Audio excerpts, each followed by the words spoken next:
Other participants?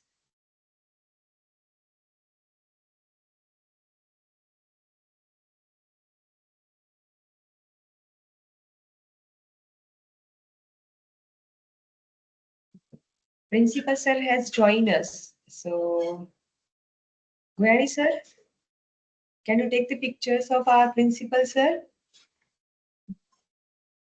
Yes, ma'am. Okay, thank you. Middle ma'am, ready to go? Yes, ma'am. Yes, please turn on your video. Yes, madam. Thank you. Thank you.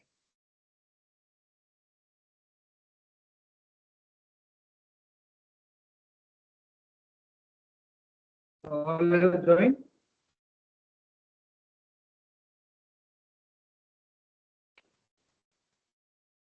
Is it audible? Good evening, sir. Hello. Very good evening. Good Hello. evening. Yes, sir, you are audible. Good evening. Very good evening. Thank you so much, sir, for joining Good evening. us. Thank you. Thank you, sir.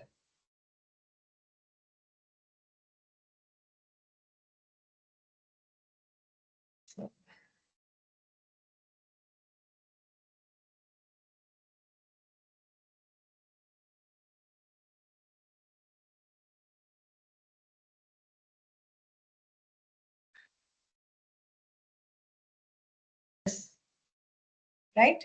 Welcome, Chaudhary sir. Welcome, welcome. Chaudhary sir, am I audible? I think.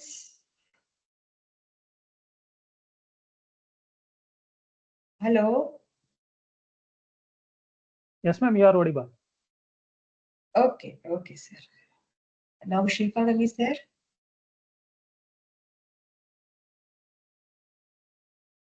Okay, so No.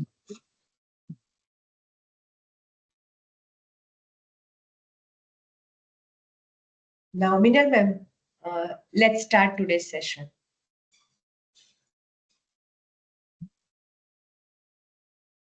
Shilpa ma'am is also Okay. joining us. Welcome, Shilpa ma'am. Now we are going to start inaugural ceremony of 1 week online FDP. Now I would like to request Minal ma'am to start today's session. Thank you, ma'am. Good evening, everyone. I, Minal Chauhan, on behalf of Government Engineering College, Morasa, Computer Engineering and IT Department, FDP coordinators and entire FDP team, I warmly welcome you all to the AICTE ATAL sponsored 6 days online FDP program on advanced in data science and machine learning concepts to applications. So we are privileged to have eminent speakers from academia and industry and enthusiastic participants from all across the country today with us. Now we begin with the inaugural session. So I would like to say that as a teachers, we are often seen as a guide and acknowledge givers. So the truth is that the greatest strength of the teacher lies in being lifelong learner. With world around us is changing at the pace which is faster than ever in the field like artificial intelligence and machine learning. So yesterday's breakthrough has become today's basic knowledge. So if we as educators keep learning and evolving, so we not only grow ourselves but also empower our students to be future ready. So now we will commence the inauguration of our program with the prayer of Ma Saraswati, the goddess of wisdom.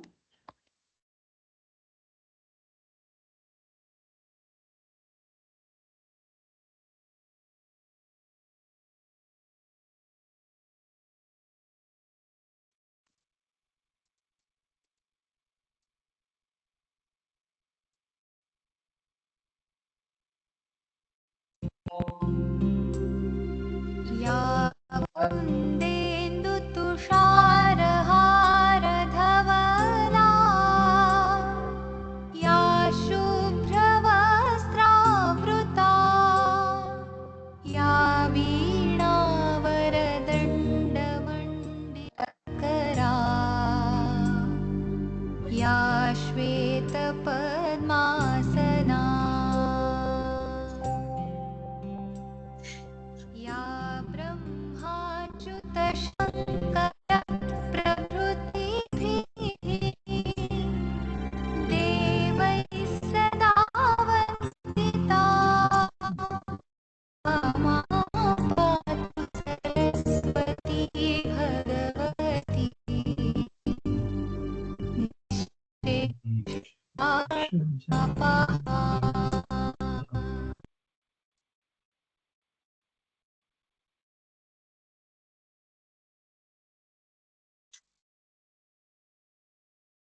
Okay, so with the blessing of Master Swati, with this auspicious beginning, we finally inaugurate this program.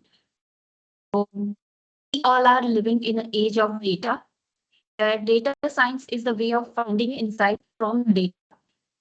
It, it is where that information is the oil of the 21st century, and analytics is the combustion engine. So in next 10 years, data science and software will do more than medication than the biological science together. So data science is an emerging field in engineering and other disciplines. The spectrum of data science is not limited to computer science only. Rather, it is interdisciplinary field that could be used in almost every branches of engineering. So today, it is impossible to having any industry without the use of data science, and it is more critical for the business growth. So because of that, the data science and machine learning is not just about tech, but about thinking facts, solving problems, and making a real life difference. So in light of this new era of innovation, AI and ML are shaping every part of our life, even our day-to-day life. And that's why we have this active explore these concepts and see how they can be in a real world problems.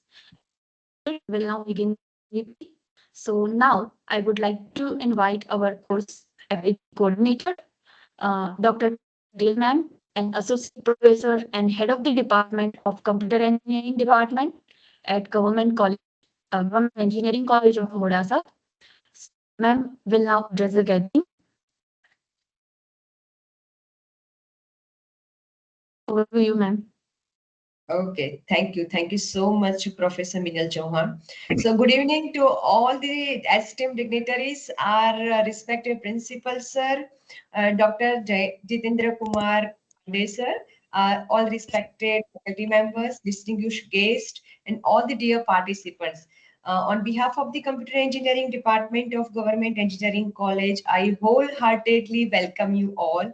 So it is with an immense pride and heartfelt joy that I'm welcoming you all to the inaugural ceremony of the AICT ATAL Faculty Development Program on Advancement in Data Science and Machine Learning, Concepts to the Applications. This moment marks not just the beginning of a week-long academic journey, but a celebration of curiosity, collaboration, and innovation. Over the next few days, we will delve into the informatic world of the data science and machine learning fields that are not only reshaping the industry, but also redefining how we solve the problems. From foundational theories to the real world application, this program will be helpful to equip you with both depth and perspective. So, on this occasion, I extend my sincere gratitude to the AICT for entrusting us with this opportunity, to our respected principal, Sir Dr. Jitendra Kumar Vadel, for unwavering support, and to our expert speakers who will bring a wealth of the knowledge and experience. I'm so much deeply grateful to Professor Minubhai Chaudhary and Professor Silpa Gite Madam for enriching these sessions with their valuable time and thoughtful insights. I also would like to thank each one of you, or our participants, for choosing to be a part of this journey. Your enthusiasm and engagement will be the true driving force behind the success of this FDP.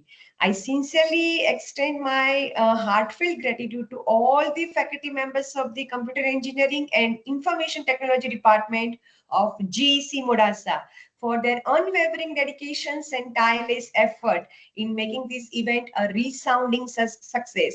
We all know that nothing can be happen overnight. So let us use this platform not just to learn, but to question, to connect, and to create. May this week ignite new ideas, foster new meaningful collaborations, and inspire us to push the boundaries of what is possible in education and research. So with that, I wholeheartedly welcome the AICT ATAL FDP officially inaugurated. I'm so much happy to inform you that more than 98% have been joined today in the inaugural ceremony, and more than 191 participants registered for this national event. So welcome you all. Hope our journey will be very joyful and informative. Thank you. Thank you so much for joining us. Over to you, Minal madam. Okay, thank you, ma'am, for your all the support and encouraging words. You have been a pillar for our department. Okay, so now I request Honorable Principal Sir of Government Engineering College Morasa, Dr. J. A. Wader sir, to kindly his word of encouragement. Yes, sir. Okay. Professor Minal, and also thank you, Professor Pinal, Madam, for FDP. Good evening, everybody. Lucky that Professor Chaudhary sir is today's guest.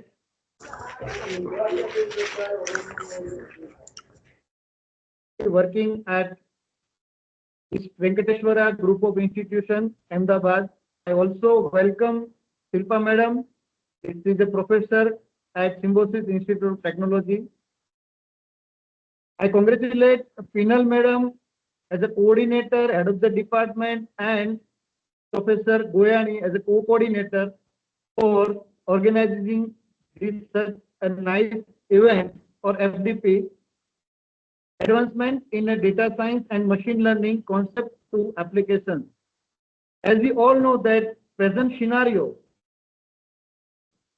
about data science and machine learning, and that is helpful to each and every field of engineering as well as non-engineering. Machine learning, that is pattern recognition and identification or prediction for any fault or whatever things that you are thinking that can be done with the help of machine learning and data science.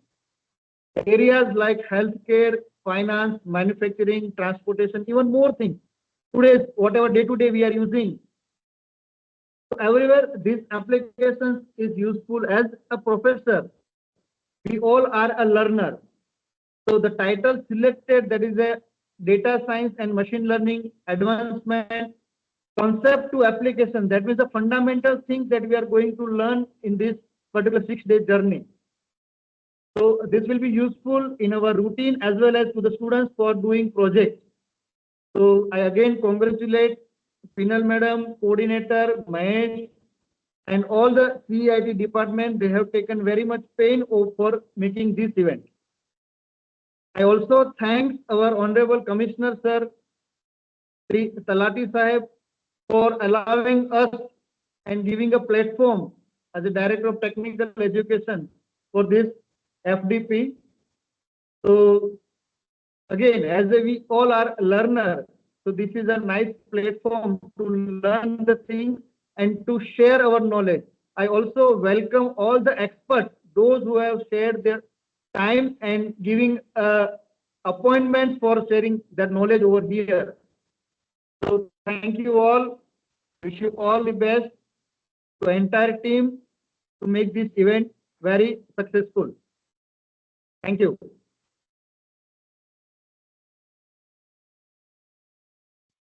Thank you, sir, for your encouraging words and for always being there for us and for being so supportive of all initiatives and programs organized.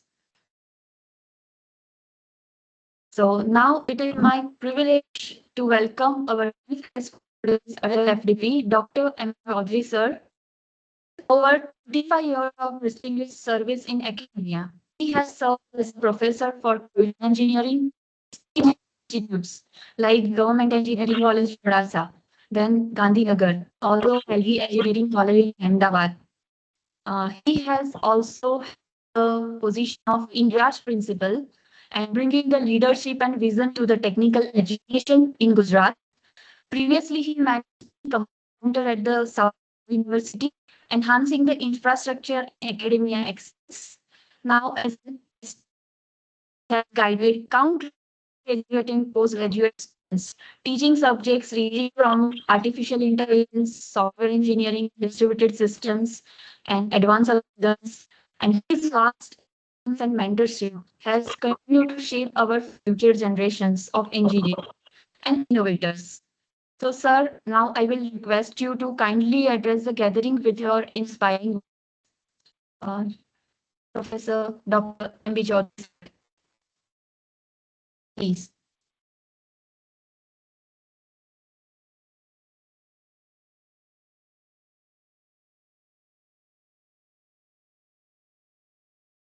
Sir, please on your mic.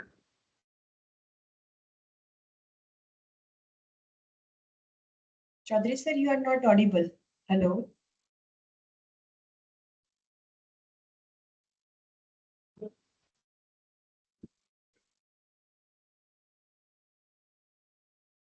You are not audible, sir.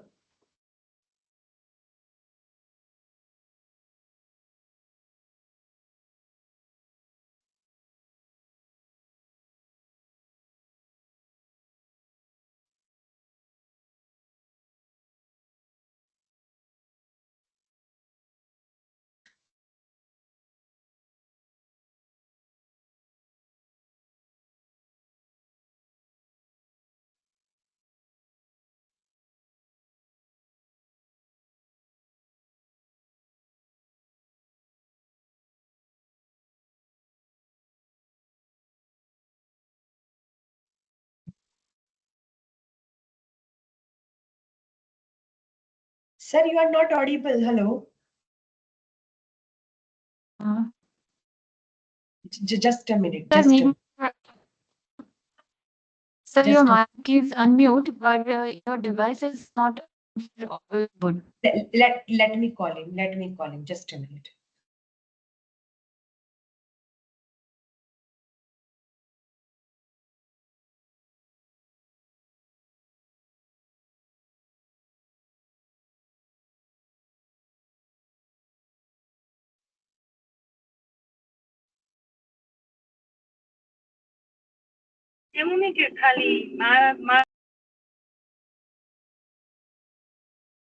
Sir?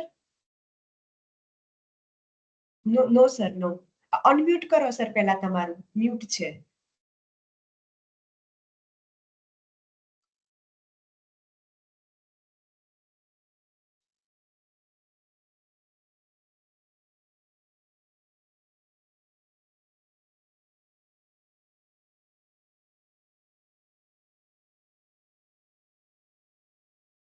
Just a minute. He is now going to join through the mobile.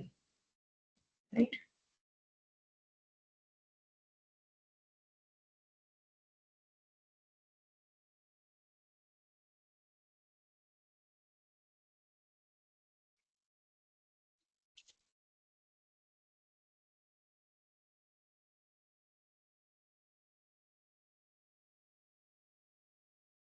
Yes, sir. Yes, sir.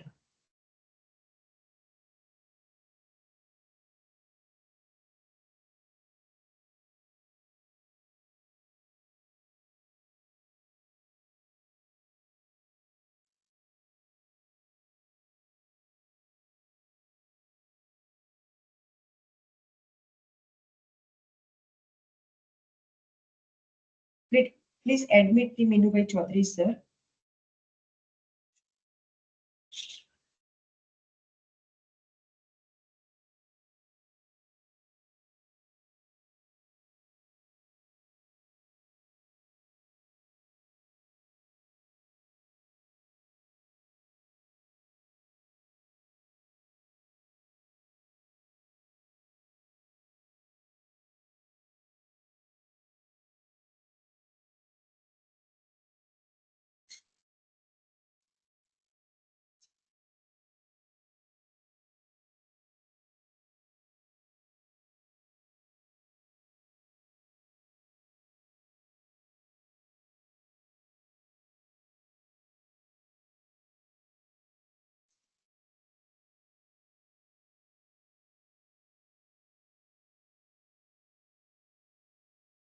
Okay. Okay. Okay. So, sir is going to restart the session. Meanwhile, Minal madam, can we go ahead with the speech of the Shilpa madam? Yes, ma'am.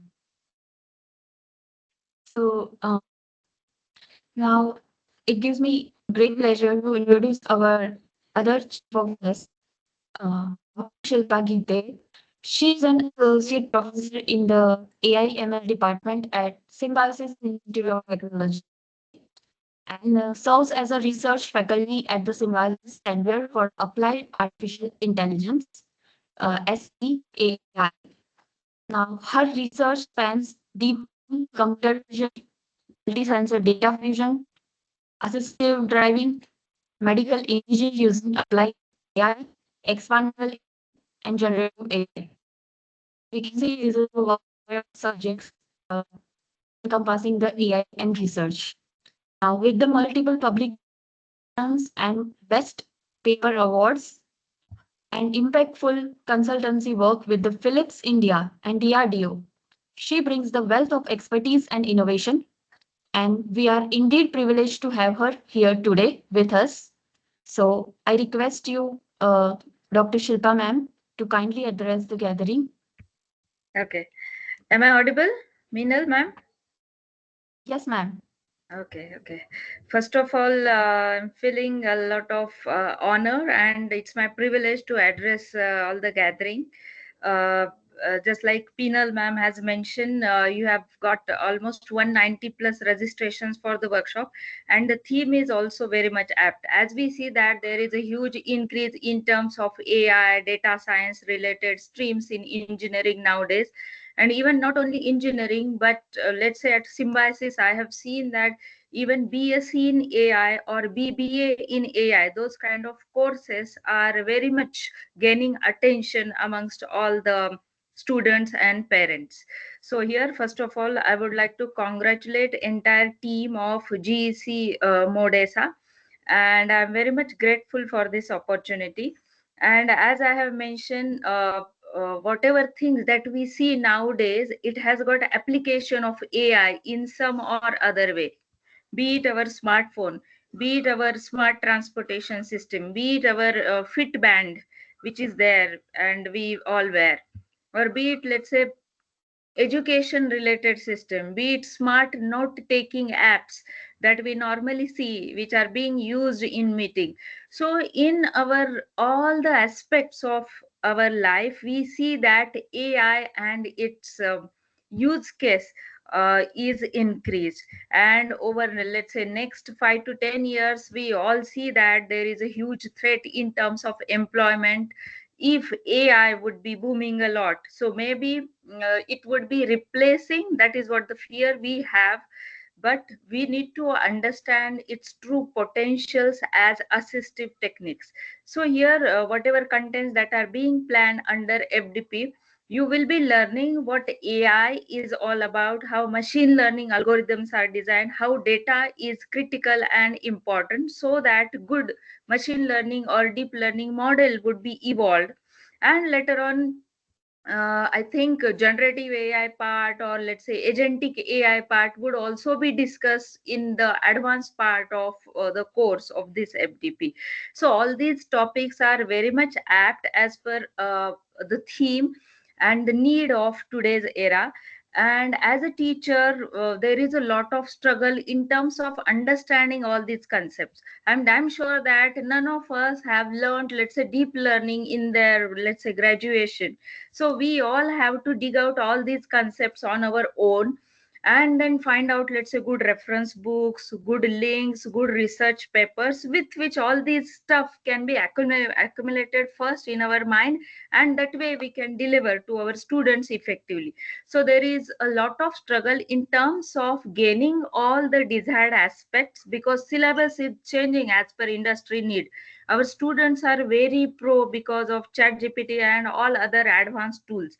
So how we as a teacher should be able to cope up with all the advanced stuff, accumulating all the knowledge, and should be delivering it to the students very effectively. And that way we all are striving very hard to bridge the gap between let's say student skill set and industry requirement.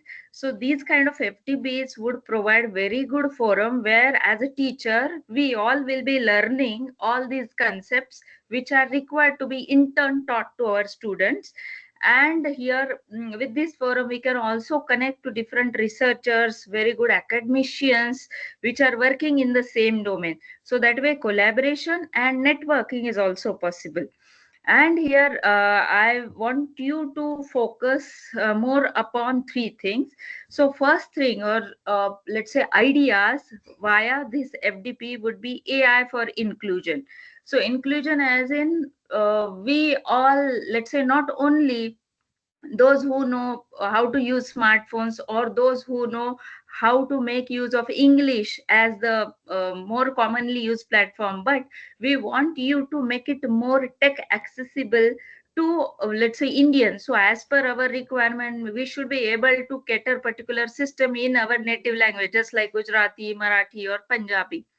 Second thing is data responsibility. We all know that for machine learning, deep learning, data is the core important thing.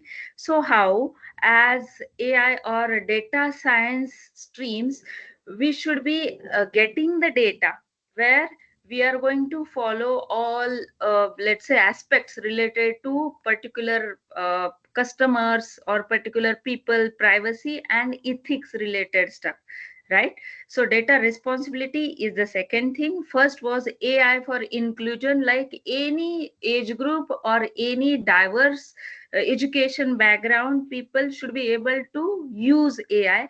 And third I would focus is interdisciplinary collaboration, where we should not be seeing like AI or data science is working in silos and only in computer lab. Rather, we should be seeing in different fields like medicine, let's say arts or social sciences. In every field of our life, we should try to seek that how interdisciplinary collaboration is possible. So to wrap up my keynote for today's session, because I know you all must be very much excited to listen to the eminent speaker, which your team has planned. But I would say that AI is a tool, and we as teachers, because this is a faculty development program, should be able to deliver true potential of AI through good AI projects. And at the same time, we should be making the students aware that it's our responsibility to come up with ethical AI, responsible AI, explainable AI, and all other desired aspects. So thank you so much and all the best to the team. Thank you.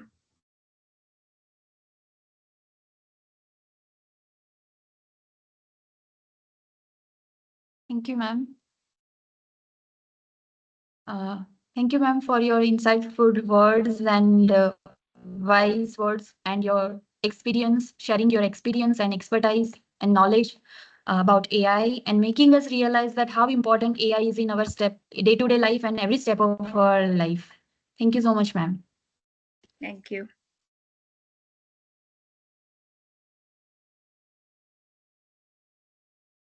Ma'am, Chaudhary sir is joining. Just wait for a minute.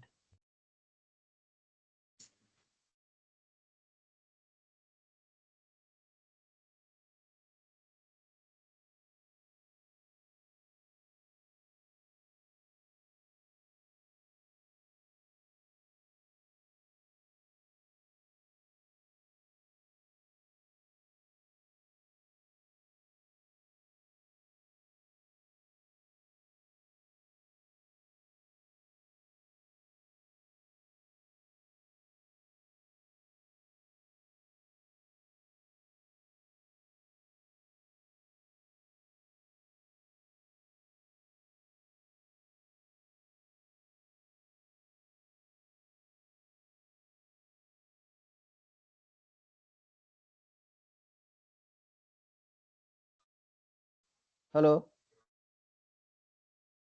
Hello. Yes, sir. Yes, sir. Yes, sir. You are audible. Now audible, Yes, no? sir. Okay, Yes, okay. sir. Yes, sir. Can મારો turn આવે એટલે મને કહેજો. Okay. Sir, now it's your turn. Please go ahead. Okay, okay. Thank you. Yes, sir, please continue.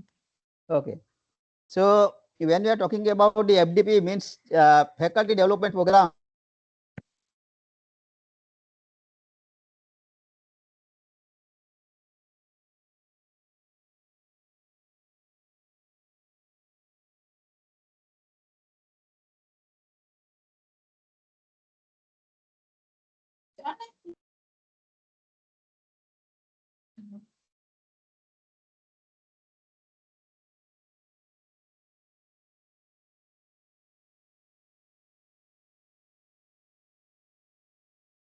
Sir, you are not audible. Chaudhary sir. Hello. Hello. હવે થયું ફરી Yes, yes, sir. Now it's audible. ખબર નથી પડતા અચાનક કેવી રીતે થઈ જાય. Okay. Sir, technology has a pros and cons both, sir. ના ઓકે આનંદ. So It's સંસ્કૃતમાં બોલે એટલું ખબર પડી ને એક શ્લોક તો થાય ને કે નથી ફરી ચાલુ કરું છું હવે. okay, sir. Restart it. Yes, sir. Okay, restarting. So Yes, sir. विद्या नाम नरस्य रूपम अधिकम प्रसन्न गुप्तम धनम विद्या भोगकारी यश सुखकारी विद्या गुरुणाम गुरु मीन्स ज्ञान ही मनुष्य का सच्चा आभूषण है, एक छिपा हुआ खजाना है. यह आनंद, यह यश खुशी लाता है और यह गुरुओं का भी गुरु है ज्ञान प्राप्त करना. So at this moment, good evening, respected dignitaries, principal sir, head of the department, and esteemed faculty members of GC Modasa, distinguished experts, organizing team, and dear participants. It is indeed great honor and privilege for me to be here on before you as a guest of honor at this inaugural session of the AICT ATAL Faculty Development Program, which is hosted by the Department of Computer Engineering and Information Technology Department, Government Engineering College, Modasa. At this moment, I would like to extend my heartfelt gratitude to AICT and ATAL Academy for sponsoring this program and for their unwavering commitment to strengthening the teaching learning ecosystem in our country. I also congratulate to the principal of GC Modasa, Sri Vader sir, the HOD of the computer department, Pinal ma'am, and all the senior faculty members of the computer department and IT departments of GC Modasa. Also, I congratulate all the team members of the GC Modasa for their hard working. We can say in the case of faculty member of GC Modasa, I will say that their vision and hard work is really very good, and because of this, they are able to conduct this type of the programs, which is national level faculty development programs. At this moment, I take immense pride in saying that at GC Modasa, every faculty member carries in their very spirit the values of hard work, dedication, and strong ethics, and an unwavering positive attitude. It is this culture that inspires our students and strengthens our community, and which drives the institute towards the greater achievements. At this moment, I will say every faculty member of the GC Modasa is dreaming some things. They have a great dream, and they are always dreaming that how they can contribute something better for betterment of the institute. And at this stage, I will say that as per Abdul Kalam's statement, सपने वो नहीं जो हम सोते वक्त देखते हैं, लेकिन सपने वो है जो हमें सोने नहीं देते. खरेखर GC Modasana faculty, really they are dreaming a great, and they are trying to achieve something better. Now, faculty development programs are backbone of the academic growth. They are not just about acquiring technical knowledge, but about recharging our intellectual energy, you can say that, refining our pedagogies and nurturing our mindsets of continuous learning, which is an essential characteristics in current years or current centuries, we can say that. Each faculty has to learn some things, and really that's the thing. We must accept the positive attitude of each faculty to learn something new. As an educator, we are torchbearers for our students. When we upgrade ourselves, we uplift generations of learners who will shape the future of our nation. AICT and ATAL FDP are a testimony to this philosophy, creating a platform where knowledge meets innovation and where learning becomes the collaborative and transformative. Because in our this due to FDP, we are able to connect with the various faculty members and we can exchange our ideas. That is a more important thing. So our learning FDP is really provide a platform with collaborative and informative learnings. The theme of this FDP is focusing on data science and machine learning. Is not just a timely, but it is a critical. Today, AI and ML are no longer confined to research laboratory, but they are playing a very, very what we call important role in our life in day to day. So these technologies are decision making tools and engines of innovations and enables us our nation growth.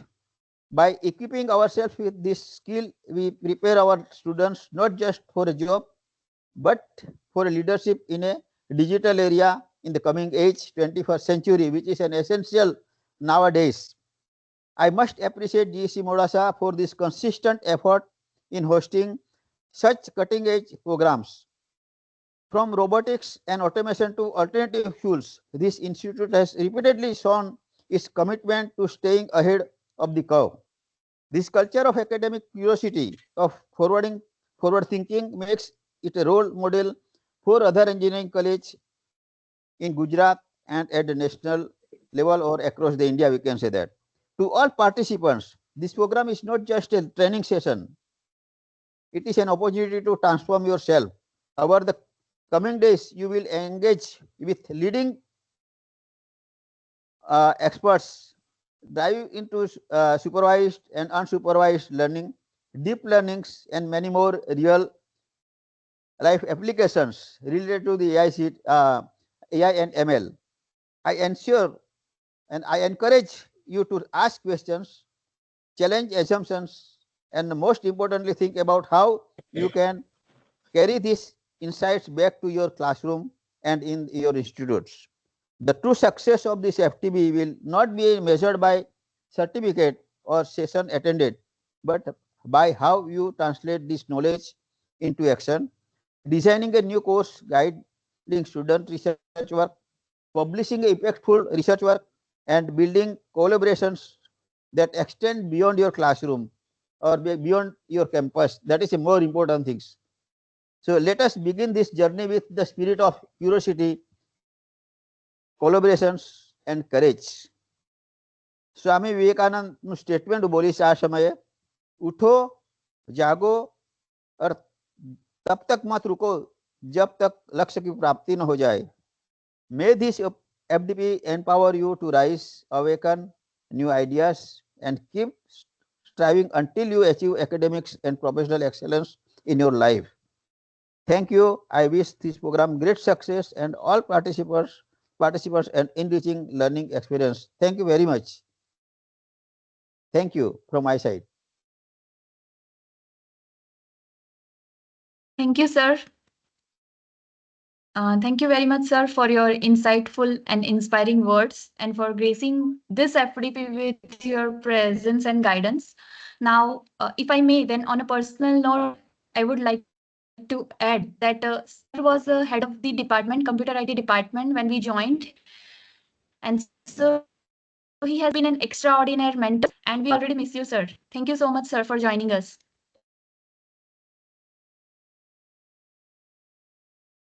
Okay. So, thank you, everyone.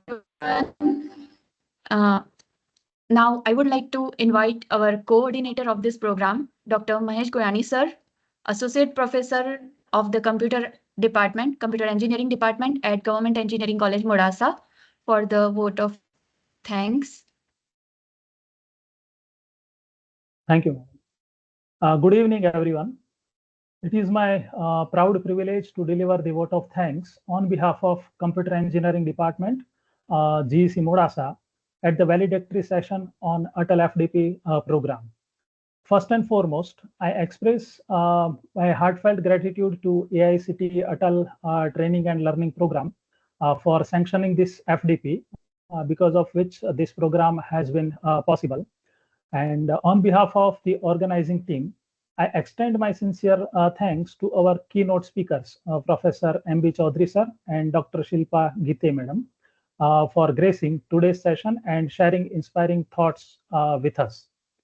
I would also like to place on record our deep appreciation to all our distinguished resource persons from industry and academia who are going to deliver their expert session in upcoming days. And our heartfelt thanks also go to our beloved principal, Dr. J. Wader sir, and respected head of the department, Dr. Pinal madam, for their constant support, guidance, and the motivation.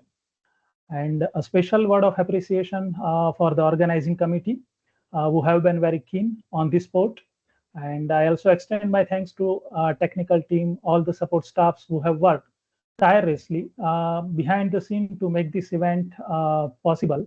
And they have really worked hard to make this event very smooth. And finally, the most importantly, I sincerely thank all the participants across the country. And I wish that you please make all the sessions very interactive, make the sessions live, please ask lots of questions and gain the knowledge as much as you can. And as we conclude, I hope that the learning and experiences gained during this program will definitely enhance our teaching, research, and professional practices as well. Once again, thank you all for your valuable time, presence, and contribution. With this, we formally conclude the inaugural session of ATAL FDP, and very soon we are going to start our technical sessions. Thank you. Thank you very much. So here we, yes, now principal sir and both the guests, if they want to leave this meeting, then they can do it. Thank you all of you for joining us. I think expert has joined us. So over to you, Minal madam. Okay, thank you. Thank you all. Wish you all the best. Thank you, sir. Thank you. Thank you, sir. Thank you, sir. Okay, so thank you so much, sir, for the vote of thanks. And now the first session will begin shortly. Thank you. And before that, I would like to add for participants that as per AICTE ATAL guidelines, certificates will be issued only to those who maintain at least 80% attendance throughout the FDP and secure minimum 70% marks in the online test, which will be conducted at the end of the FDP. And it is mentioned in the schedule also. So please ensure that your daily attendance is marked, and when you appear for the test as per the schedule, and you also appear for the test as per the schedule, certificates will be available for download directly from the ATAL portal after the successful completion of the program. And also please keep your name as a first name and last name in the team profile. When you join the team meeting, please keep your name as a first name and last name in a team profile. Okay. So now we will move on to the academic part of today's program.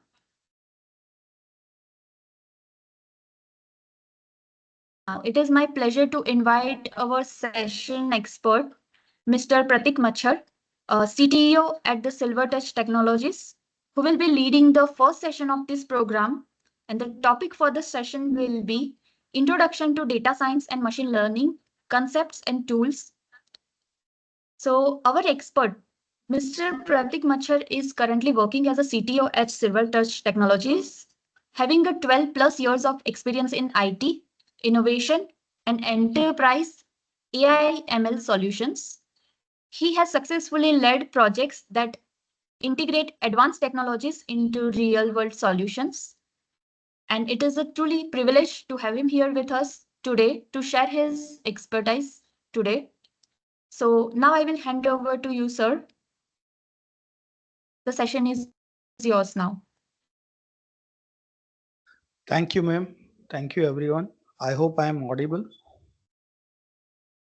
Yes, sir, you're audible. Super. Great. Yes, sir. So to start with, I would like to understand here what is the, what I understood out of this is there are approximately 150 participants and they all are probably faculties. Correct me if I am wrong. Yes, sir. Yes. Okay. Yes, sir. Yes, sir. Two to three would be, sir, research scholars. I mean, research scholars could be ME students or PhD students. Great. Otherwise, Thank you. 95% are faculties.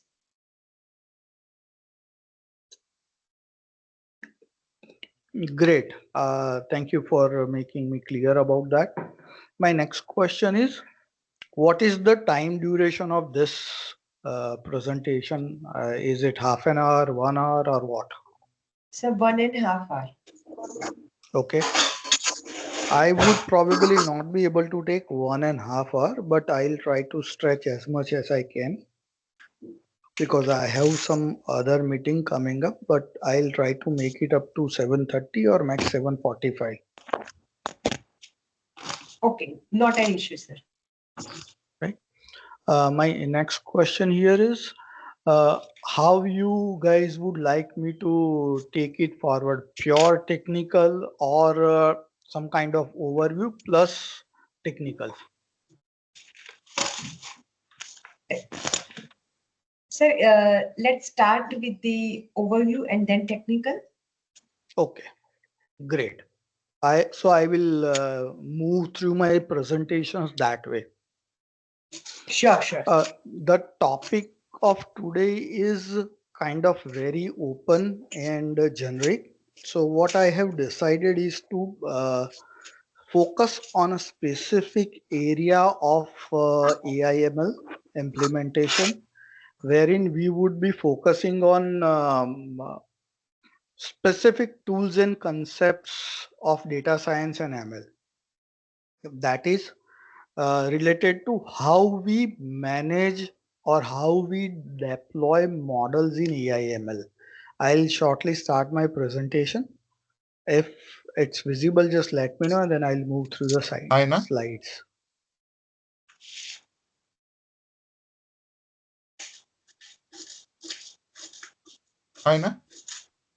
145 लोक आहेत.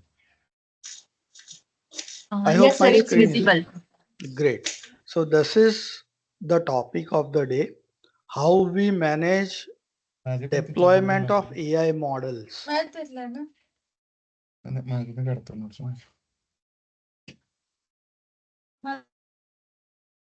And the topic is what we do, how we do, what are the tools and technologies available, and why this is important. This is little bit about me in the classical computer language style hello world.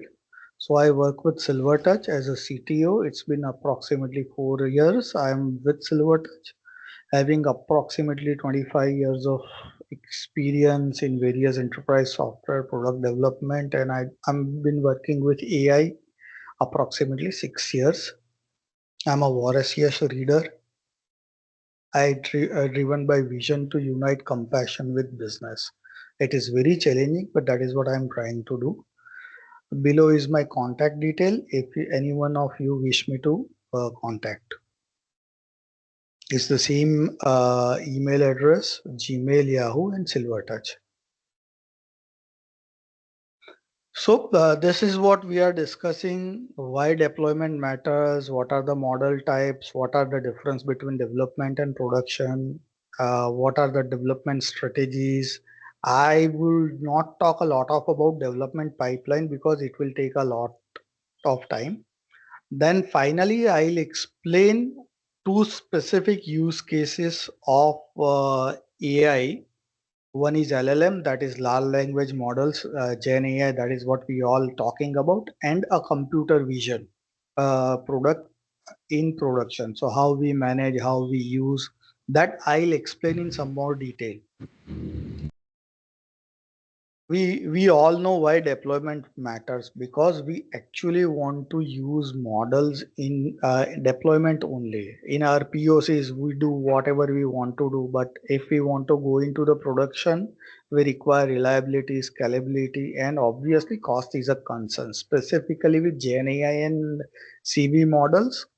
Making cost efficient model is a primary focus of everyone, and it's a topic of enterprise research, and a lot of people in academia are also working with this. The deployment helps us to make observability, rollback, testing between multiple versions. We have deployed called A/B testing and continuous improvement without disrupting users. I'll go in bit more detail about this. The common challenges along when we deploy our model, first and foremost is latency, another is cost, third is scalability, another is reliability, compliance and security is the fifth one. We would be more talking about latency. Somebody is trying to say something or what?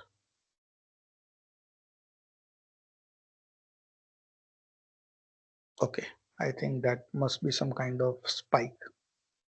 We will be talking more on latency, cost, and scalability.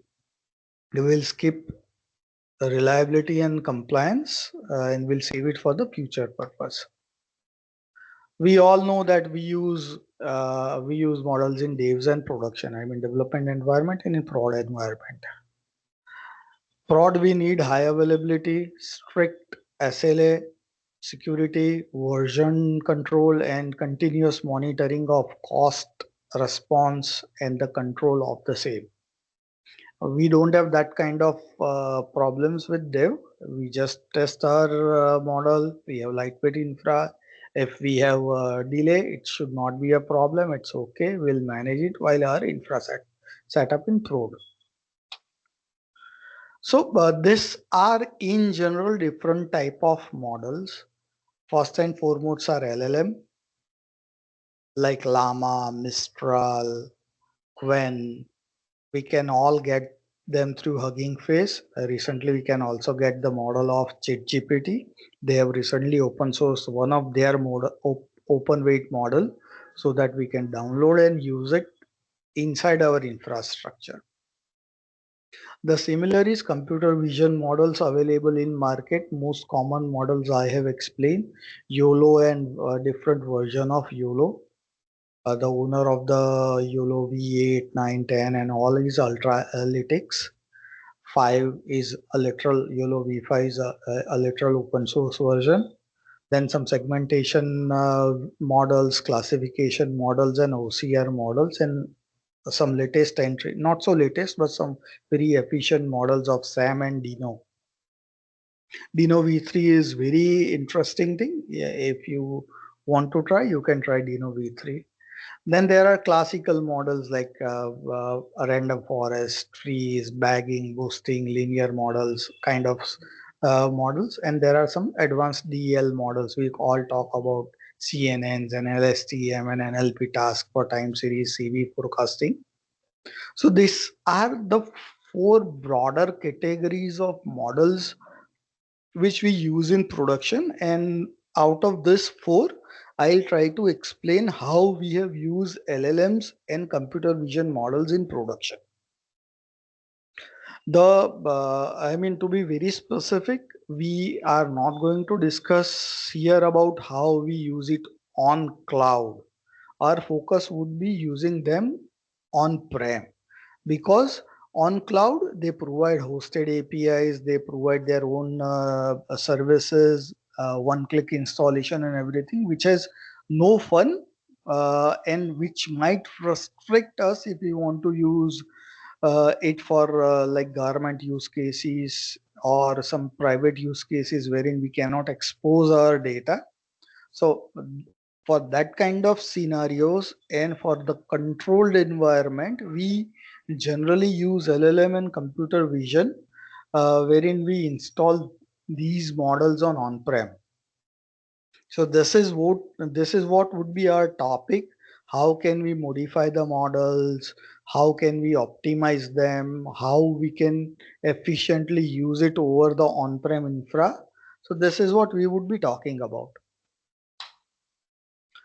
I have explained some use cases of the LLMs in case there is some confusion. Like LLMs, we all know chatbots, RAGs, I mean retrieval augmented generation, wherein we do not need to modify our LLMs to get question and answer. Some code assistance, summarization, classification agents, and all are available inside LLMs.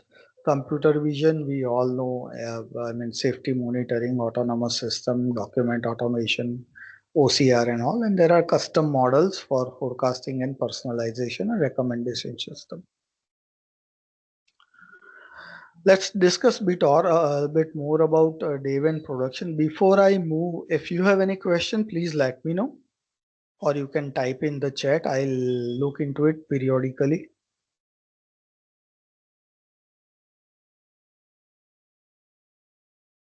Okay, feel free to interrupt me and ask question if you feel like you will want some more detail on these topics. Now, moving forward with the production, I mean presentation. I'm skipping this because in dev, as we discussed before, nothing so fancy about dev things. But still, when we use it in our dev environment, wherein we use it with our programming, with our setup, what we in general do, we create a Docker of the code. We use our own CI/CD pipelines, wherein based on commit we trigger multiple events like unit testing, then we do regression testing. Obviously build is the first. On top of that, we do some validation and quality check of our code using Sonar Cube. Once this passes, when our build pipeline passes through all this, then we create a final Docker image. We host it on our Docker Compose. I mean, we host it on our dev infra. We run it inside the RVM or Docker container. Then the rest of the things like observability and all are inbuilt into our infra setup, so we don't care a lot about them. But when we goes to the production, we need to manage the clusters, multiple GPU pools, then identify when to use which GPUs, spot GPUs, on demand mix. I mean, this all is part of your cloud stuff. Then service mesh and API gateways and firewall for networking and security. Then we use HPA. We do not use generally VPA because that is not feasible with GPU infra. Then we do batching and queuing. And finally, the observability and tracing of logs and alerts using ELK or Prometheus. That is what we do. Now I'm jumping straight forward to the model deployment strategies, and I'll try to give some brief of what kind of options we have available with us if we want to do on-prem setup of our model. Straightforward and simplest is API based. You go to any cloud service provider, it would be quick to ship. They will provide their own rack pipeline, their guardrails specifically for LLMs. And when we move to the self-hosted, we use VLLM plus GPU batching, tensor parallelism and all. I'll discuss a little bit more about VLLM in future. In prod, we use GPU clusters, We fortunately we got hold of a very good setup of a GPU cluster. We delivered it to one of our customers, so we took a lot of we did a lot of testing on that infra before delivering it to our customer.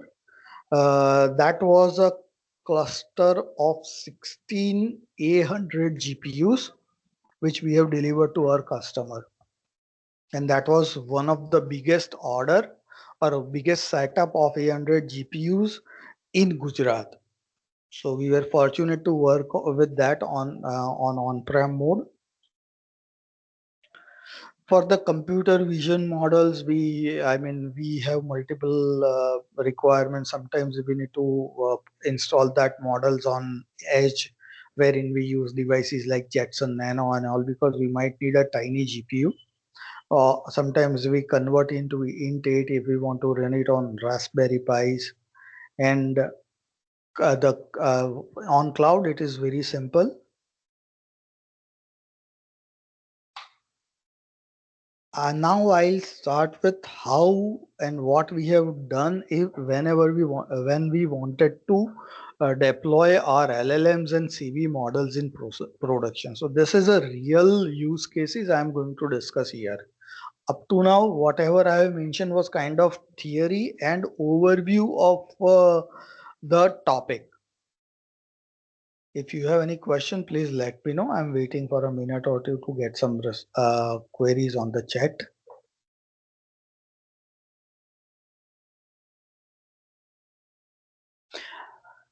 Yes, Dr. Manish, I can share the presentation. That should not be a problem. I'll discuss with Penal ma'am and I'll do the needful.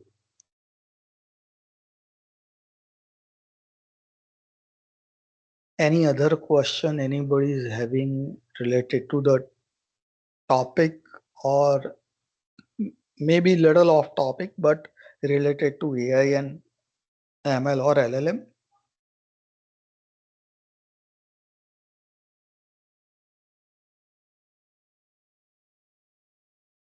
Okay, fine, no problem. I'm starting with introduction of how we used LLM in our production. I will talk about some more details, some different use cases, and something which is not mentioned in the presentation, but we have done. So first and foremost question is why to deploy LLM? Things are available straightforward on the cloud infra. Why to take the pain and what to do with all this on-prem LLM deployment? The first and foremost thing is, if the LLM is inside the customer's infra, the automation of the task and customer experience becomes enhanced. It helps us with the quick response. Also, if our entire thing is hosted on some other network and we try to transfer the large scale data to other cloud network, it creates a problem. Then personalization and security and permissions, and that all are always the problem. What is the security of my data? We all know the classical case of ChatGPT, wherein ChatGPT leaked our private chat on the uh, Google and other search engines without our permission. So even they say they would be taking care of that, but this happens every now and then. A classical case happened when the ChatGPT, OpenAI and Claude used pirated books to train the model, and they are under into a multi-million-dollar lawsuit. They won some part of that, but the other part is going to cost them a lot. They'll have a lot of penalty. So these are some concerns and some reasons why people don't want to put their data on the cloud. The another most important part of deploying LLM on-prem is lowering the overall cost. So if we are going to use LLM on-prem, over the period of time, it will surpass the cost of cloud, and it will help us to save a lot. There are some key challenges with on-prem. The first and foremost is latency, response time, because we would not be using at par hardware or infra or GPU clusters available with the biggies. The next challenge is increasing the throughput. The throughput is measured in LLM industry with the token per second. Next problem is scalability across workloads. Sometime I have 2 requests, sometime I have 100 requests, but my GPU is limited, so I have to throttle between the request. I have to put some message queues in between and discard some low priority request and honor high priority request first. So these are some development related challenges we need to work with when we work with on-prem. Next is cost of GPU and infra. Definitely, it's going to cost a lot. Let me give you one example. When we set up that 16 GPU cluster on our environment, we had insufficient power. Even though being a big company, we were not having enough power to supply and run the GPU. So we have to request the torrent power for higher through power. It took some weeks to sanction that power and get that load, and after that we were able to run those GPU inside our infra even for the testing purpose. So this kind of challenges are always there. The other challenge is like availability of the resources. The DGX box setup requires a specialized set of resources which are uncommon and not so easily available in, at least in Ahmedabad and Gujarat. So these are some challenges.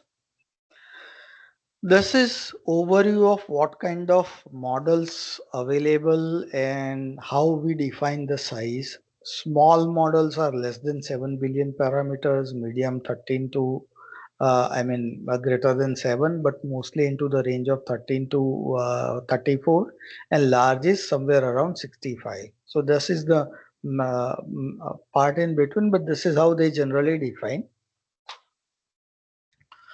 Now, next question is why small models? Because they are small, they are cheap in terms of cost. They are CPU friendly also. So some small models like Phi and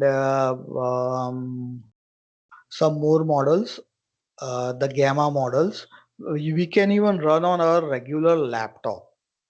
So they are super CPU friendly. They runs very fast on the GPU. They even work on the mobile and edge devices. Being a smaller size model, it is easy to fine tune them for the domain specific information. Medium models are balance of performance versus cost. They needs multi GPU or higher GPUs, suitable for SME and research related work.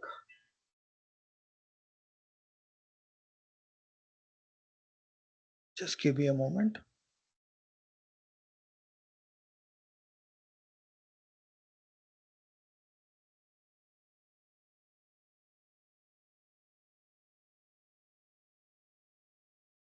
So in enterprise, generally people choose medium model or large models or the versions of medium model because it is a balance of performance versus cost. Small models are good at many stuff, but they might not work or they do not provide the accuracy requirement of the industry. Large model, we all know how much memory they consume, how much power they consume, and also it is difficult to use larger models inside on-prem infra until unless a customer is willing to put a lot of money in it. So this is how we in general deploy LLMs on single CPU, single GPU, multi GPU setup, hybrid of CPU, GPU, and distributed cluster. We'll talk about first three, and distributed is generally not possible for on-prem, but we'll discuss that also. Single GPU, CPU, we all know we set up a GPU inside our reasonably good hardware, very low deployment costs, fit startups, POC, and academia, wherein they can install some model, they can run, and they can enjoy. I'll explain more about quantized model soon, but so this is the first and easiest thing. Multi GPU model is like wherein we split the layers of a large LLM on multiple GPUs. Then we do pipeline parallelism, split layers across, split it across multiple GPUs, and it needs reasonably large scale infra. The hybrid version is many a time and nowadays most frequently used on on-prem, wherein embeddings and KV cache is offloaded to CPU. By CPU, it means the memory of the CPU, and the rest of the stuff is loaded on the GPU. So it reduces the cost of utilizing or the cost of uh, and the need of multiple GPUs. I will explain this bit in bit detail. Like what happens whenever we load a model, it has a lot of static data, it has a lot of embedding data and key value caches wherein the information is stored inside the model. These are for the information purpose only. And we do not need GPU processing or vector processing for this. So if this information is stored on the CPU memory, which is reasonably fast, and it will not hamper the overall performance. So it's like, let's say I have a machine with 64 GB of RAM. If I add 128 GB of RAM on that machine, CPU RAM, and I my same GPU of P40 or 40 GB would work much faster, because by using hybrid approach, I would be able to offload much of my embeddings and KVs and other related information of the model onto the CPU RAM. So this is a balanced and innovative approach. Distributed cluster, we all know, I mean, a very well-known architecture, and the manager behind is the Reserve and DeepSeed. This software helps us to install LLM across multiple clusters, and it helps us to handle a lot of requests. If you are interested, you can look into Reserve. These are some optimization methods we can use apart from just distributing the model on multiple memory. I'll discuss a bit about that, but if you have questions here, I'll stop. I'll take a pause for a while. I'll wait for your questions if you have any. Okay, I have some questions related to hallucination, and there are 3 questions. Okay. First question is of Ritesh. As a student, what should be the starting point of the deployment? The starting point, as I have mentioned in my slide, the starting point of the deployment is your regular PC. You use some quantized model or small LLMs. You download it from the Hugging Face. You run it using Olama or related or similar runners, and start experimenting with that. So you will not face the restriction of GPUs and all. If you have your Mac, you are at some advantage, otherwise it is fine. The next approach would be install, get some reasonably good machine, install some RTX models, and you can start uh, developing your stuff on RTX. And if you do not want to invest on the on-prem, try any cloud service provider. Notebook LLM and Google also provide some reasonably good GPU support to run your notebooks. Next question is from Ankit. Sir, how do you handle hallucination in deployed LLM product? Uh, the question is very nice. Generally, what happens? This is a altogether different topic, but this is how we in general manage. We do automated testing on our deployed LLM model, the fine-tuned models or the rack system or the rack pipeline we have implemented. There are tools like Ragas, which help us to automatically uh, it helps us to do the load testing, the validation of the LLM models. Like we ask the question automatically, we get some response, we compare that response with the ground truth, and based on that we define how the model is deviating from the truth given into the input or given into the prompt. So this is the best and easiest way to identify the hallucination, and based on the information we have received, how our model is working, how good it is responding, how much it is hallucinating, we tweak our model. We use we experiment with the quantization, we experiment with the our pre-training, fine tuning pipelines, and if required we use the medium or a large LLMs. So I think that is the answer of Ankit and Chaudhary sir. Any other question? You should look into the Ragas. Ragas is a platform to do automated testing on LLMs or RAG model. Great. Thank you for making it interactive. Just give me 1 second. I'll have some water and then I'll continue. Meanwhile, you can put some questions if you want to put over here.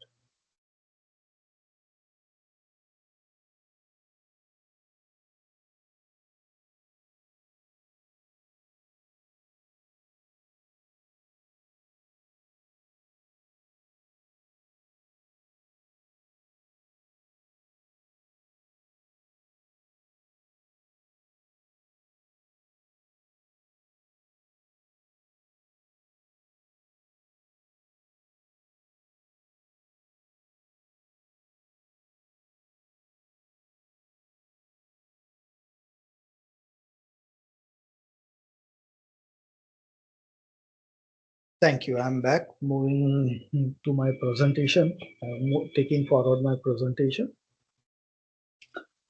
So apart from the deployment strategies, these are some ways to optimize the model. Pruning, we all know, smaller models are in general derived by pruning selected information. Distilling, we will not talk much. Efficient decoding, we will not talk much, but we'll more focus on pruning and quantization. The quantization is a process of storing the same information in less bytes so that the overall size of model gets reduced without significant reduction into the performance of the entire model. I'll give some more detail of that. It reduces the precision of the float, B float, FP16, and some proprietary format used by NVIDIA, proprietary floating point data storage models used by NVIDIA and other companies. But in general, FP16, FP32, and FP8 are the standard precisions of floating point. And the other quantization methods are like converting into integer 8 or 4-bit data. These are some tools: GGUF, GPTQ, AWQ, bits and bytes are some tools and methods through which we can convert the model into a quantized model. If you look into the Hugging Face, you will find a lot of quantized models of the same base models. The trade-off here is between throughput and accuracy.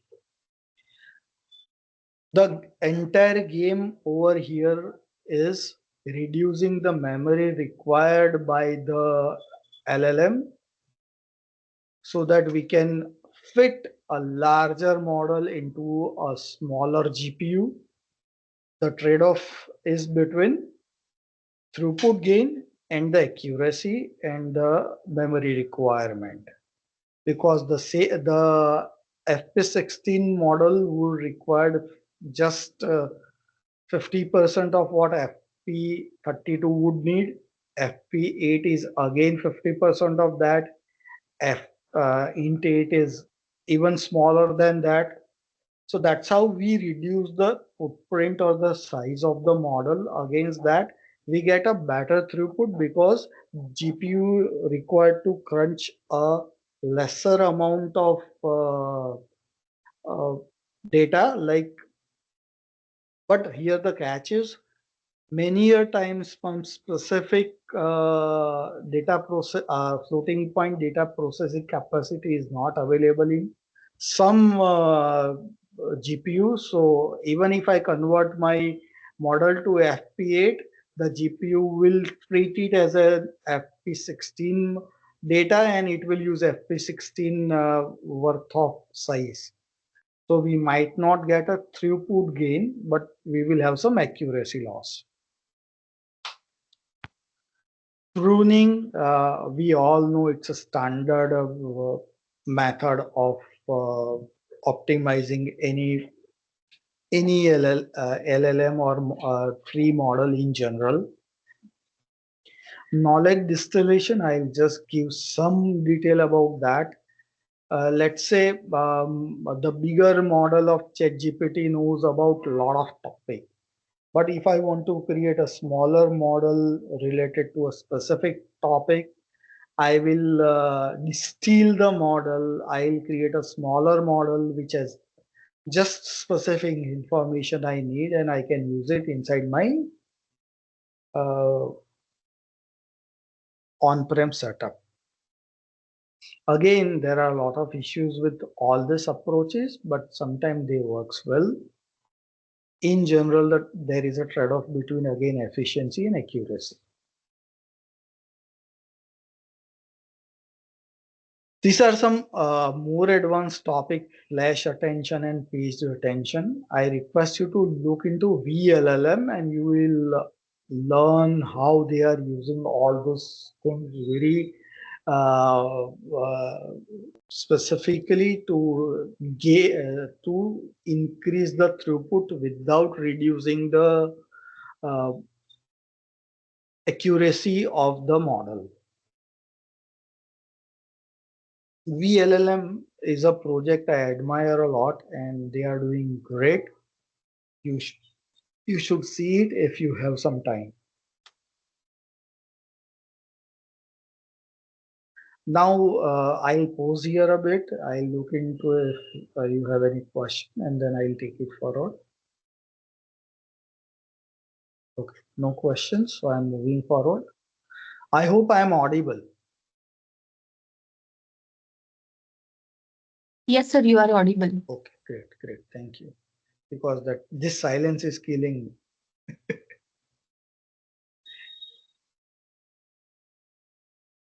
Fine. Now another interesting topic is we need a different infra for training the LLM, and we need a different infra for inference.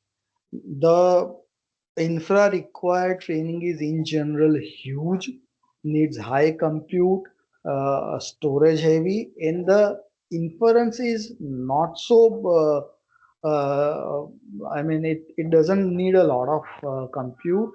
It's not so heavy, and the latency and efficiency is the focus over here. One question I have seen before is, as a student, how should I one go ahead? For that, in the worst case scenario, if you are working on a large model training and creating a derived model based on your LLM, I request you to use some cloud setup for training like AWS or Azure, and you can run your inference on-prem, because uh, to if you don't scale your GPU, your training would take a lot of time.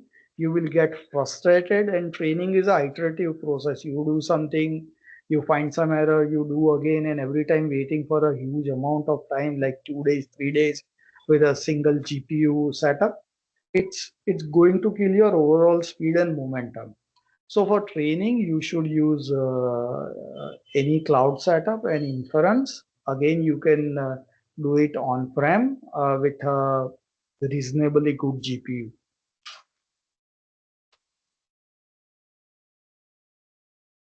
This is what I have explained.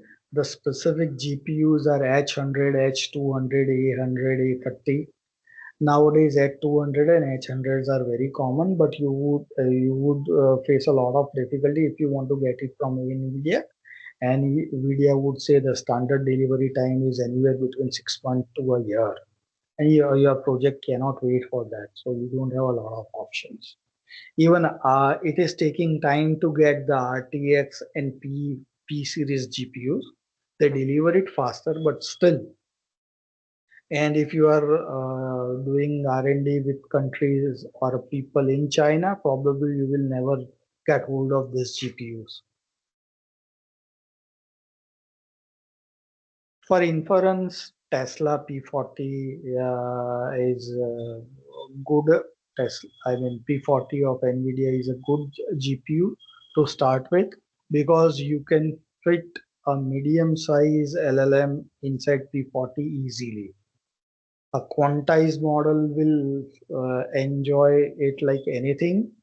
And if you install quantized model or a small medium model on P40 along with VLLM, you will get a reasonably good throughput, token per second.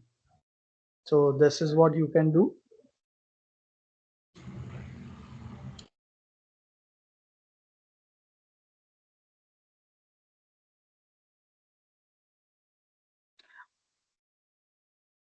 Okay, this is what I had been talking a lot about: VLLM, TGI, TensorRT, Onyx, and GGML are some formats which frameworks we can use. Onyx and GGML are specifically suitable for lightweight edge devices. VLLM is very famous for batching and high throughput. We have used it and we enjoyed it a lot. TensorRT is a specific optimization of the model to run on NVIDIA GPUs. So what in essence it converts the standard model in tree into NVIDIA compatible model tree, so that NVIDIA GPU can process it faster. So this is the end of my discussion about LLM. Next, I'll discuss about how we can optimize computer vision related to related models.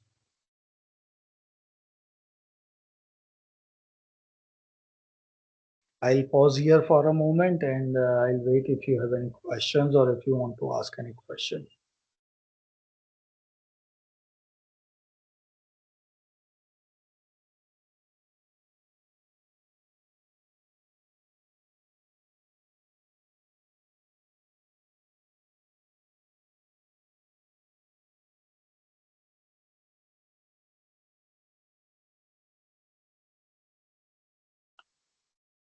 Yes, there are some good questions from Ankit. Let me answer the first question.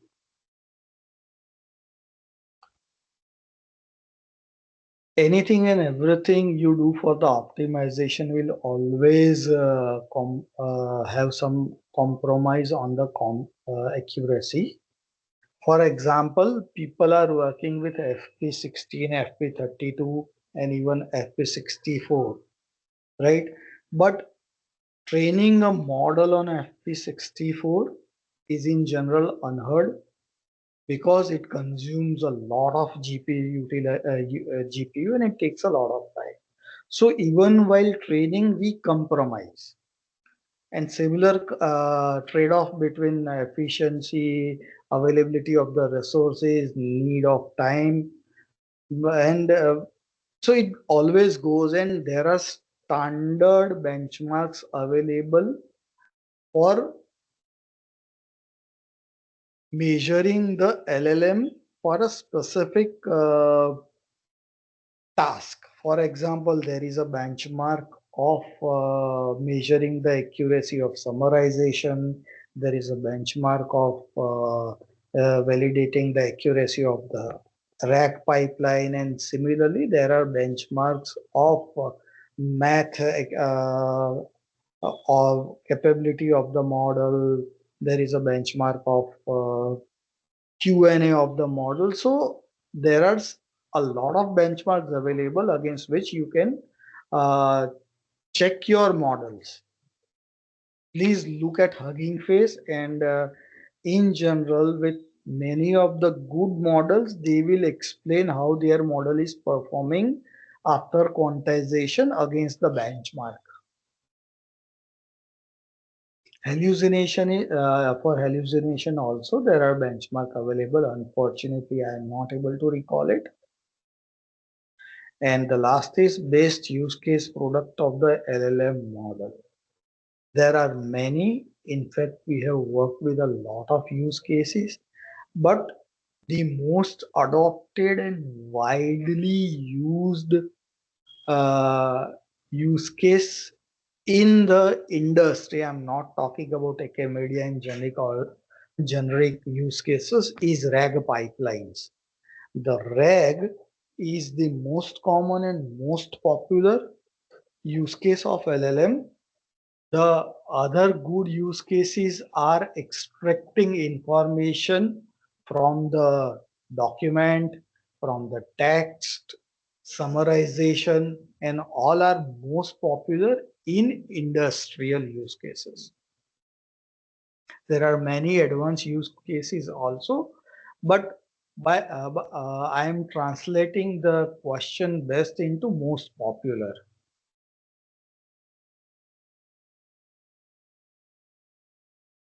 Thanks. I'm moving back to my presentation.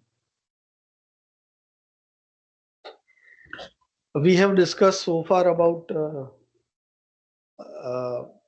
LLM, how to use LLM, and how to use LLM in production. What are some common methods available for LLM? Now I'll explain a specific use case of our computer vision product. I'm going to explain the similar kind of stuff for the computer vision. What are the models available? What are the options available? And what we can do.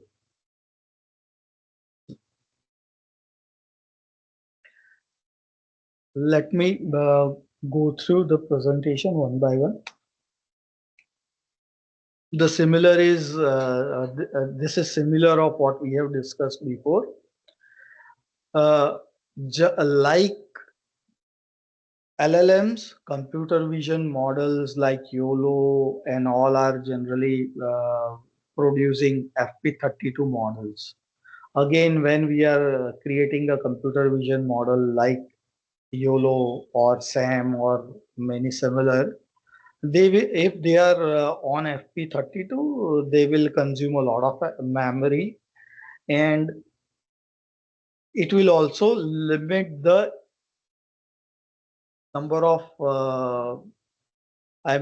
camera feeds or the data or images we can produce process in a particular minute or second. So the process, it will impact the processing time also. For example, I have given an example of approximately 40 to 44 ms per frame on FP32 NVIDIA RTX GPU. Again, the frame size was 640 by 480. So if I increase my frame size, this will go somewhere around 84 ms per frame. So, and this kind of the processing time, the inference time is not suitable for real-time multi-streaming processing. For example, in one of our industrial use case, we were monitoring 32 cameras, sorry, 38 cameras on just one machine with a gaming GPU, gaming RTX GPU. So we have to do a lot of R&D and we have to do a lot of things to optimize the per frame processing time. Okay, so another problem is that in CV generally multiple models run together. So some of the models are extracting the frame. Some of the models are identifying whether a person entered into the area or not. It will also try to identify what kind of movements are there, any hazardous material found or not, if there is any leakage into the wall or not. So it is a need in the industry that we run multiple computer vision model simultaneously on the same feed or maybe multiple feed. So if we use bigger GPU, it becomes difficult to fit them all into the GPU memory. I am here explaining model quantization in terms of YOLO and similar models. FP32 is 32-bit precision, FP16 is 16, and INT8 is 8-bit precision. Uh, the speed, the inference time is low, memory usage is high, accuracy is very high. But if I go from FP30 to FP16, my speed becomes medium, my memory usage is getting lowered, and there is some minor drop in the accuracy. If I use int80, we tried with integer 8 model, but we had a noticeable drop in the accuracy, so finally discarded integer 8 model. We had some issues with FP16, but we retrained our model, we tested again on the data, and we were able to get the almost similar accuracy on FP16 YOLO model. So this is some more detail about the same. If I go from FP30 to FP16, I reduce almost 50% GPU memory usage. FP16, as I said, FP16 is supported by most of the modern GPUs. So I am happy to go for FP16. There are some GPUs that are not supporting integer 8, but in general, many of them are supporting. Okay, and if I want to use it on the edge devices like Raspberry Pi with a specific model export, I can use int8 model because Raspberry might not have a GPU. It will have a degraded performance issues, but they are good for the first level trigger. And then if we see some anomalies, we can ask a Raspberry device to give it to the centralized processing unit wherein that machine can work on the data and identify whether the alarm is false or true. This will reduce overall load on the central server or the main GPU. I am pausing here, looking into if you are having any questions.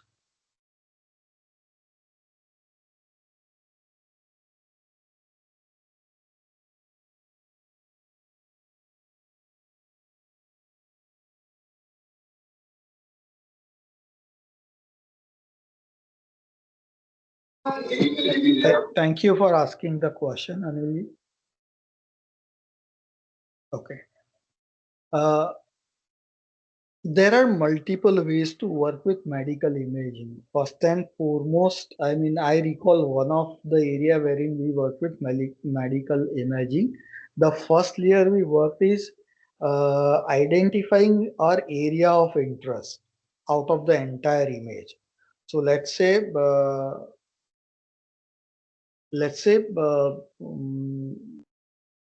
um, okay, this is how I can explain.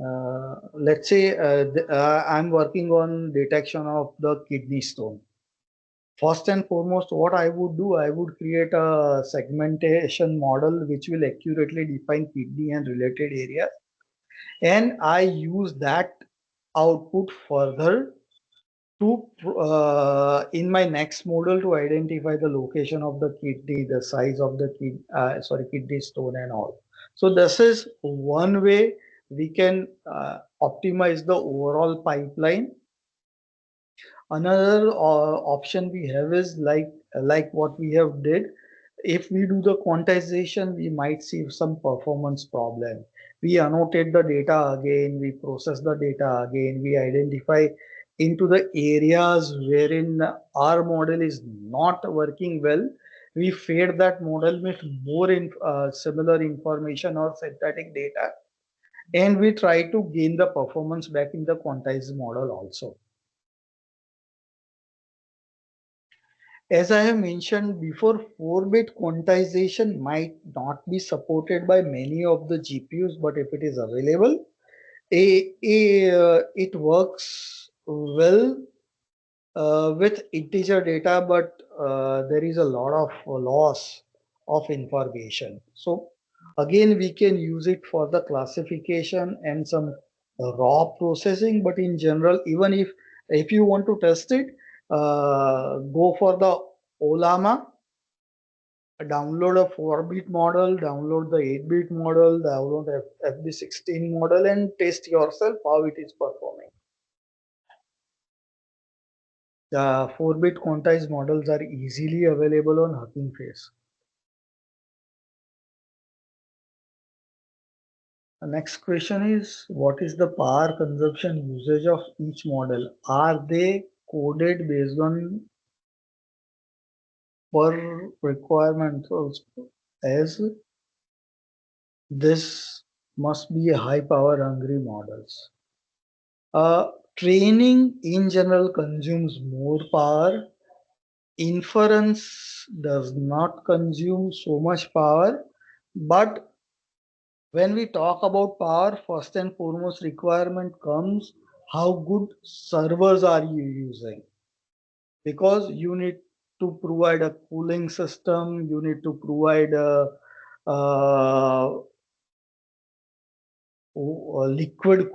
cooling system. We need to put a liquid cooling system inside the servers to cool down the GPUs. But I don't have any exact power consumption usage pattern of the model, because that requirement is in generally dependent on the GPUs, not on the model.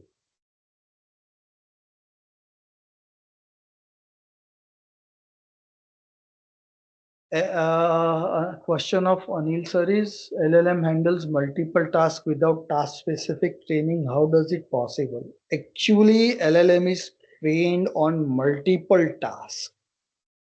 That is why LLM is able to work on multiple types of tasks. And before releasing the LLM, they measure the performance of LLM against each specific task category. In the essence of time, I am moving back to my presentation. I have mentioned some quantization process of YOLO and similar model, FP32 to FP16, then integer 8.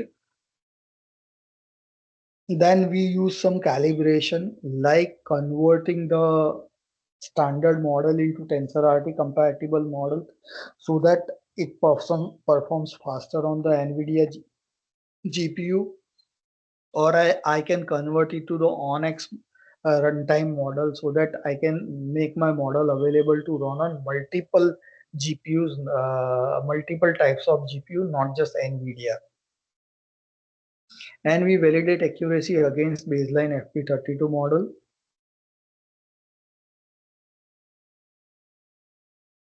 The rest of the things are you already know, so I'm moving to next slide. As I have mentioned, TensorRT is NVIDIA's high-performance deep learning inference library for optimizing and running the models on NVIDIA GPU. We get better output on FP16 and Int8 if we have used TensorRT.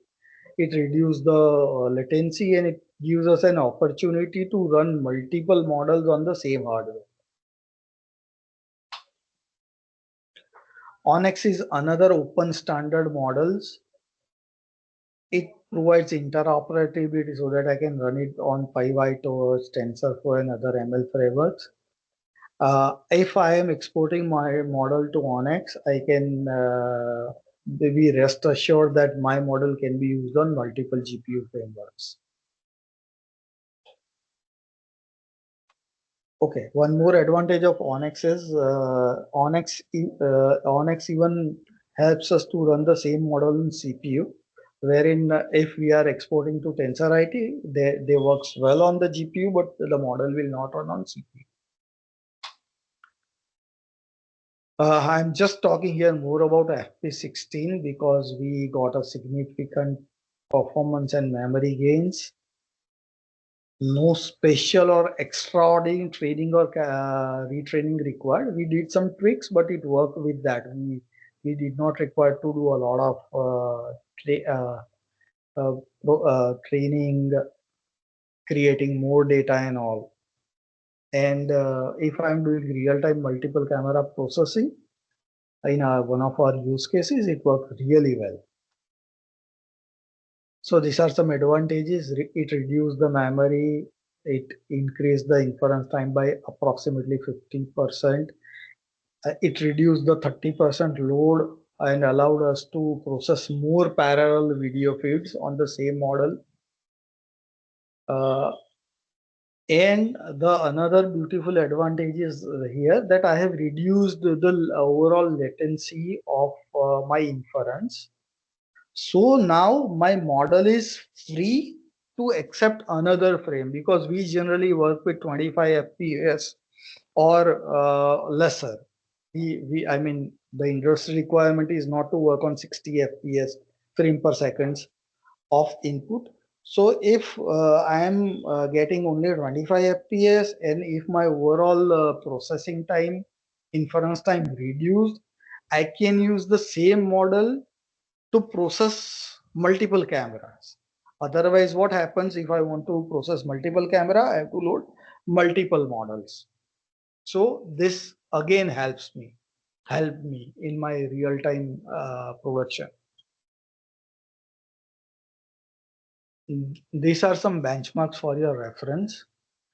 These are the VRAM usage between two different videos. If you see, the GPU utilization reduced to 62%, inference time is just half, and the VRAM usage is almost 33% less between FP32 and FP16.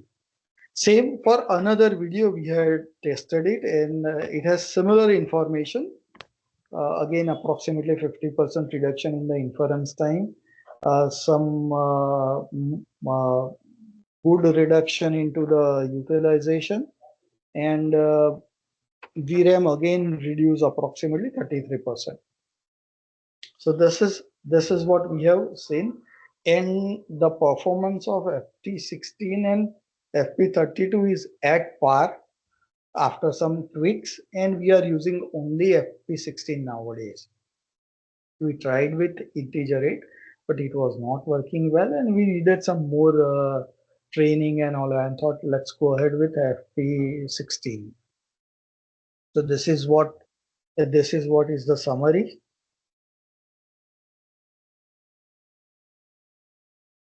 So in nutshell, deployment is a balance of model size plus infra plus optimization. So you choose your infra, you choose your model size, and you choose your optimization methodologies. And again, not one size fits all. You need to decide everything based on your business need. There are some other ways to optimize LLMs, like loading different expert on different hardware, doing hardware aware inferencing, energy efficient serving. I'm not talking a lot, but this is all I have. Thank you so much for listening me very patiently. I'll again go for the question answer, and I'll try to wrap up in 5 minutes.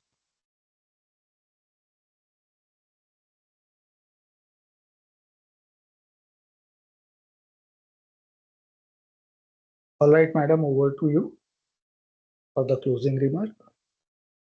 Thank you. Thank you, sir.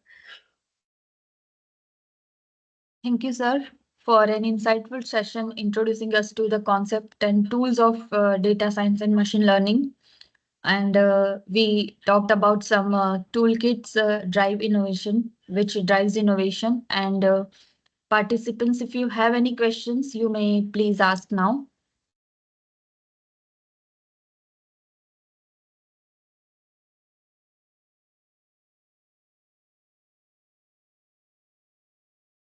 Okay, sir. The session was very informative and communicative. So I think everyone has asked their questions in the chat itself. Still, if you have any questions, you can put them here. We will get back to you after the sessions. Okay, ma'am. Sounds good. Yes. Thank you Okay, for sir. the Thank you. attention. And as it is said in LLM very famously, attention is all you need. Thank you. Thank you, sir. Have a good day. Bye.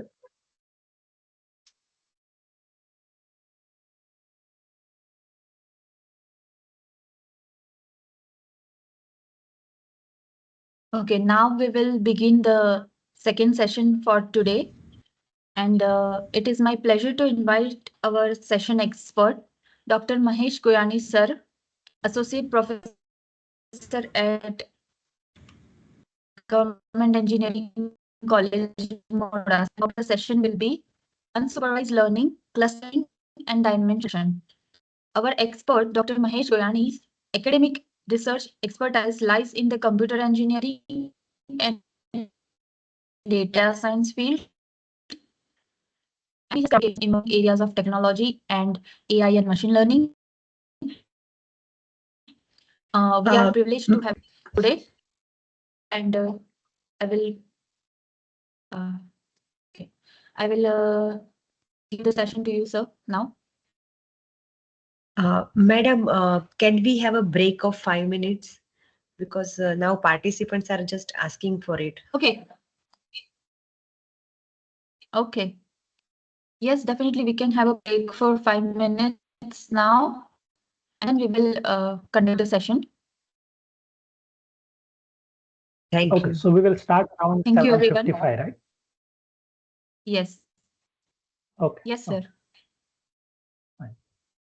Okay. Meanwhile, I will remind participants to please be present throughout the throughout this session attendance, as well as please keep your name as a profile name as a first name and last name for the meeting. We will continue the session after 5 minutes.